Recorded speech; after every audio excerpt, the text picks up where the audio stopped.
I just wanna be happy tonight. Welcome back. We've got little buddy here today, so we'll see how long this lasts without him going crazy. While it's fresh in our minds, we wanted to share kind of our version of newborn essentials while it's still fresh in our minds.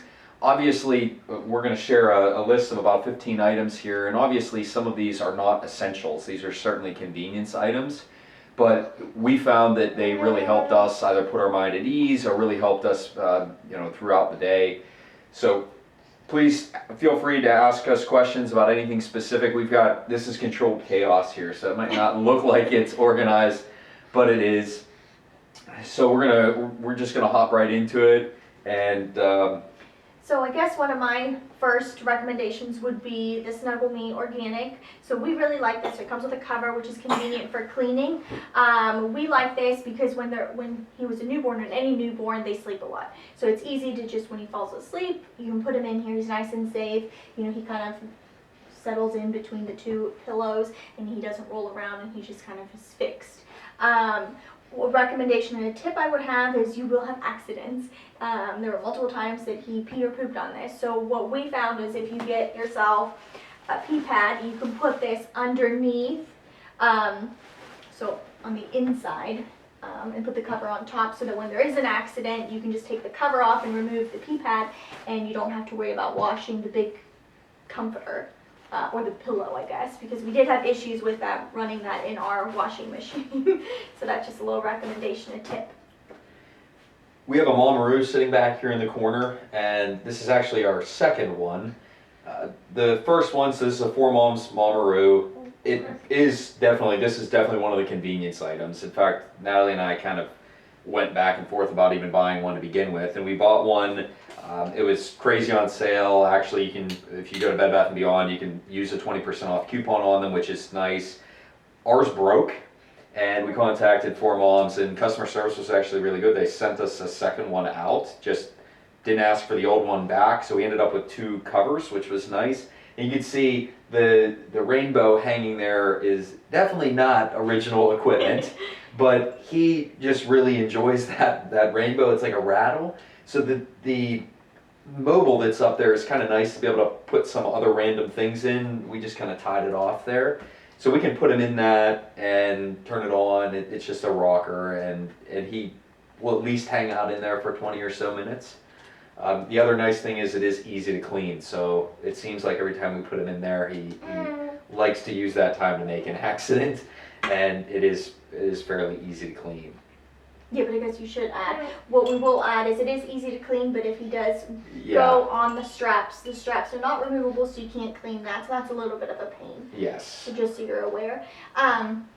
Again, convenience item, so we had an indoor stroller. Now, I'm a clean freak, so I didn't want to bring in the outdoor stroller. So we have an indoor stroller, and I used that when he was little. If I had to go to the bathroom, or if I wanted to shower, or if I needed to go fold laundry, I would put him in there as he was asleep, and I would just wheel him around the house. Again, for us that worked because we have a 1-story. So if you have a 2-story, it may not be that beneficial. But that's what I did, so that I always had him right by me. And then I would imagine if you are a C-section mama, I wasn't, but I would imagine it would be easy if you could just wheel your baby around inside the house. But if you're not a clean freak like me, then you can just use an outdoor stroller and bring it on in. There are some things obviously we can't bring into the room. One of them is a shower wand, and this is something that I think most households, so Natalie and I like to walk through homes as they're being built, and we don't really ever see these in homes, but for us, we did not buy a little infant bathtub. We just use the shower wand. So whether you have a bathtub or whether you have a stand-up shower, we always found that it was kind of easiest to just hold him and shower him off. Now, if you're trying to wash him by yourself, obviously, or her by yourself, you're going to need something to kind of aid you. But if you go to Home Depot or Lowe's or even Walmart, you can buy a new shower head and literally screw it on for $25, $30. The only suggestion would be trying to find one with a longer hose. so that you can kind of lay it down on the floor in either the bathtub or the shower, but it makes things a lot easier to wash them off. Also, controlled chaos. Boudreaux's butt paste. So Natalie and I really tried everything we possibly could to stay organic with things, and Paxton ended up with a rash, and we tried everything that we had. We had multiple organic butt pastes and nothing worked. So we ended up talking to the doctor and doing some research, and we ended up with Boudreaux's butt paste. Now this is a massive jar, and we've had it for quite a long time. I'll unscrew the cap and you can see there's a lot left in it. I think we've had this for 3.5 months. This is a lifesaver. One, buy the big jar. Don't go to a drugstore because it's like $8 for a little tiny tube. One, the tube's difficult to use, and two, it's way more expensive. I think this was $14 at Walmart, and it's been the only one that we've used in about 3.5 months. So this is this is not a convenience factor or a convenience item. This is in my mind an absolute must-have. Another thing are the snap-on onesies. Again, it's not a must-have, but for us, we found, especially him now, but even as a baby, you know, it's just easier to snap on, that you don't have to pull something over their heads. So it's just a lot easier, like a little kimono style onesie that you can just snap on. And then another thing we really like the Abby and Finn diapers, and I brought the little patterns that we like that are kind of more for a boy. I mean, obviously a girl can wear the Sea Life, but these are the three that we typically order. So just the plain white, then these little woodland ones, and then the little sea creature ones. And we really like the Abby and Finn. It's convenient. They ship it to your door. Price is really good too, and at least from what they say, there's no, you know, chemicals or anything in them, which we like. And if you screw up and you need something kind of quick that really doesn't take long, it's 3 or 4 days, so you can set it up as just an automatic delivery item. On to some general feeding items.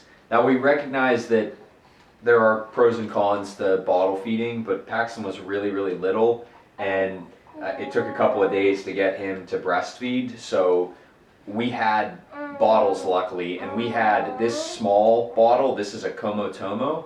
It's silicone, so I'm squeezing the bottom, and the nipple's also silicone. We did not experience any nipple confusion at all with him. He actually took multiple types of bottles, but the nice things with these is, one, again, they're silicone, so if you drop them, if like somehow, there are quite a few times where, you know, babies are gonna whack them, so this is, in my mind, a little bit safer. The other thing too is when you put them in a bottle warmer, the silicone doesn't quite get nearly as hot as plastic. It's easy to hold down here, and I mean the top will get warm and it's not too hot, but still. Our suggestion, however, is the reason why I have both of these, our suggestion is buy the big bottles. So at some point you're going to need bottles, whether or not you're going to use them as a newborn or not.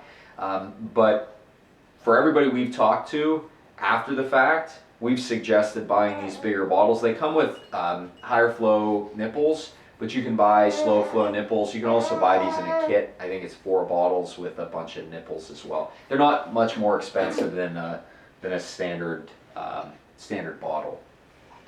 So another thing that I recommend if you're breastfeeding is a Boppy, a breastfeeding pillow. I'm guessing any type of breastfeeding pillow would work. It was just convenient, especially if you have a little guy, to kind of get him up in position where he needs to be, and he's more comfortable when, you know, your arm kind of gets a break. Also on those lines of breastfeeding, if you do breastfeed, at the beginning your nipples will be very sore, and you'll thank me for this. These Medela soft shells, you put them on and you put them, you wear them underneath your clothes, because your nipples will be so sore that just, you know, your bra or a t-shirt rubbing against it will be painful. So it's just kind of a lifesaver. So I use these first couple of days, and then now obviously I don't need them anymore because you get used to it.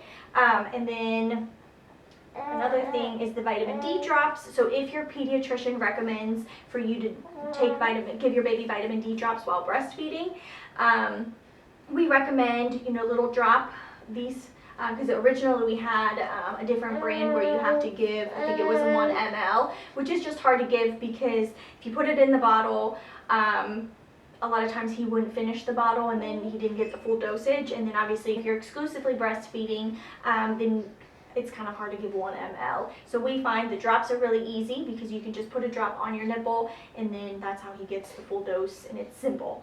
But again, only take this if your pediatrician recommends it. This is another definite convenience item, but the Hatch baby scale, Natalie was super paranoid that he was not getting enough food for breastfeeding. And we talked about all kinds of different options to try and make sure that he was getting what we thought he was getting. But at the end of the day, we ended up buying the scale. And I will say it's got its pros and cons. We don't use it as a changing table, but it does also work as a changing table. So we strictly use it as a scale again. But along with it, there's an app. So you do not need to buy the scale to download the app. Even if you don't buy the scale, we highly suggest you download the app. It gives you a way to track all the diapers, it gives you a way to track all the feeding, so even if it's just bottle feeding, it's great. There's a spot in there for weight and length, so it kind of gives you a good idea. If you do have the scale, it gives you a way to kind of track their growth along the typical growth curve. And again, for us, it was just kind of peace of mind. So to reiterate on that scale, if you want to buy the scale, great. If you don't want to buy the scale, download the Hatch Baby app. It was a huge help for us. So another item that we really like, sorry I have hair all over it, are the Halo sleep sacks. Now the reason why we like them is because it's a sleep sack and it's easy to zip in, and then when they're little, so when you still want to swaddle them, it has the swaddle feature, but you don't have to use the swaddle feature. So whenever he gets to this stage where you want his arms out, you can just wrap the swaddle part around and kind of hug his belly, but his arms can be free, and you can also just swaddle out one arm or both arms, or have them both.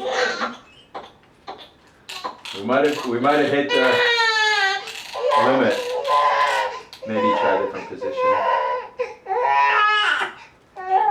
So Natalie talked about kind of how this works as a swaddle as well. So there's a zipper on the inside, and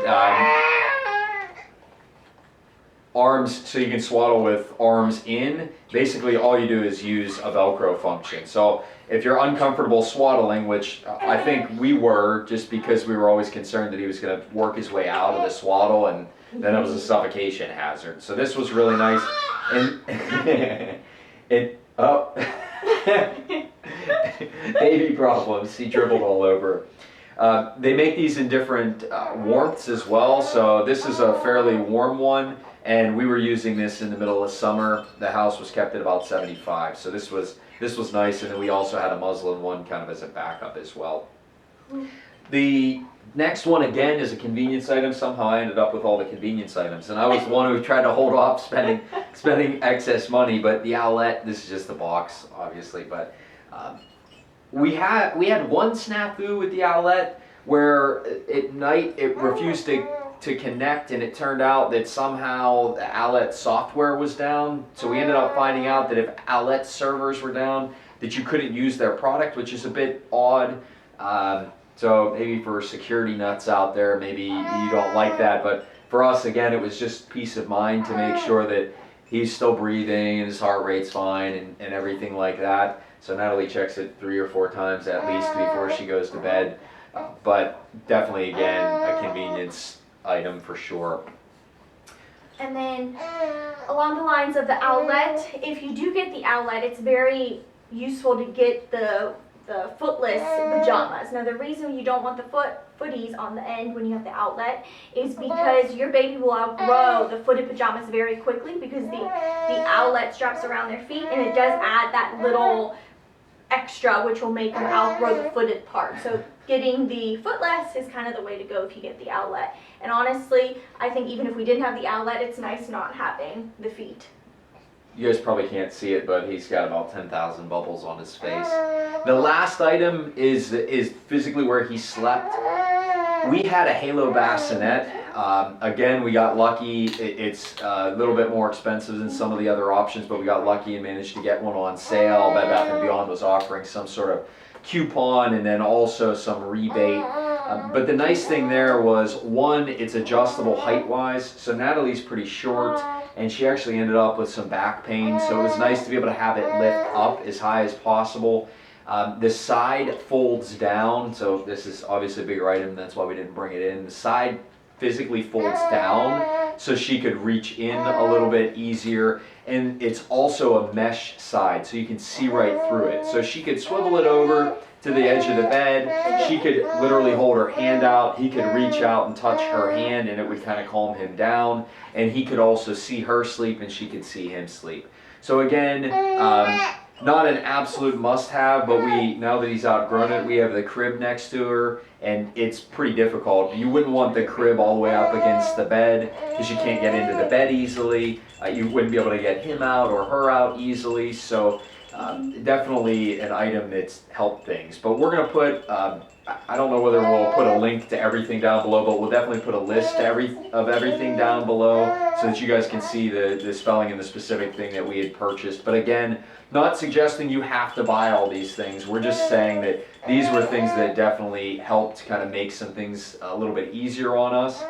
We're going to try and do a video like this for each kind of segment of life while it's fresh in our minds, so that one, anybody who's currently pregnant, if you want to try and make a decision on whether to buy something like an Owlet, you're going to be able to see how we used it, one in his newborn phase and then also in 1 to 3 and 3 to 6.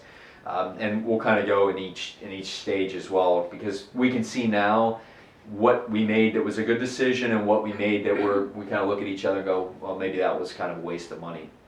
So yeah, and if you guys have any other recommendations, I mean, let us know. We're obviously not professionals. This is our first baby, and you know, if we do have more, we definitely want to know what you guys think. So if you have any must-have baby items that you think we missed, please let us know. thanks for joining, and until next time.